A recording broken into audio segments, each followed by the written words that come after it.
The United States is reportedly considering drastic measures against its European NATO allies, reflecting significant dissatisfaction with their contributions to the ongoing Iran war. An internal Pentagon email obtained by the news agency Reuters suggests that options are being discussed at high levels within the Defense Department. At the heart of the matter is the perceived lack of support from certain European allies in the conflict with Iran. The email specifically criticizes the alleged reluctance or refusal of some allies to grant the United States crucial access, basing, and overflight rights, collectively known as ABO rights, which are described as the absolute basic prerequisite for NATO. This comes after both Spain and initially the United Kingdom prohibited the United States from using their military bases for operations against Iran. While the United Kingdom later reversed its stance, Spain's socialist government under Prime Minister Pedro Sánchez has maintained its prohibition.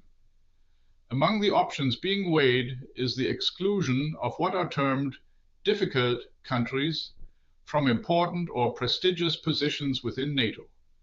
More dramatically, the exclusion of Spain from the alliance is also presented as a possibility. The email indicates that such a step, while having minimal impact on the US military, would carry a significant symbolic effect. The precise mechanism for such an expulsion is not detailed, as the United States cannot unilaterally remove a member state. Beyond direct NATO sanctions, the internal discussions also include a potential re-evaluation of US diplomatic support for long-standing European territories, specifically mentioning the Falkland Islands. These islands are currently administered by the United Kingdom, but Argentina maintains its claim to the territory. Notably, Argentina's president, Javier Milei, is a known ally of US President Trump, adding a layer of geopolitical complexity to the situation.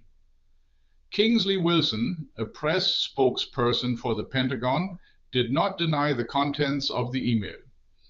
He underscored US President Trump's sentiment, stating, "As President Trump has already said, despite everything the United States has done for our NATO allies, they have not been there for us." Wilson affirmed that the Defense Department would ensure that the President has credible options to ensure that our allies are no longer paper tigers, but contribute their part. He declined to comment further on internal deliberations. In response to these reports, Spanish Prime Minister Pedro Sánchez declared on Friday, ahead of a meeting of European Union heads of state and government in Cyprus, that his government does not work on the basis of emails. He emphasized reliance on official documents and government positions, especially concerning the United States. Meanwhile, Polish Prime Minister Donald Tusk expressed deeper concerns regarding the reliability of US commitment to European defense. Speaking to the Financial Times, Tusk questioned, "The most important question for Europe is whether the United States is willing to be as loyal as described in our NATO treaties." This broader doubt highlights the growing unease among some European leaders about the future of transatlantic security cooperation, amidst US President Trump's demands for greater allied contributions and loyalty. What's your take on US threatens NATO allies over Iran war stance? Share your view in the comments. Do you think this will matter in the next news cycle? This video was generated using artificial intelligence.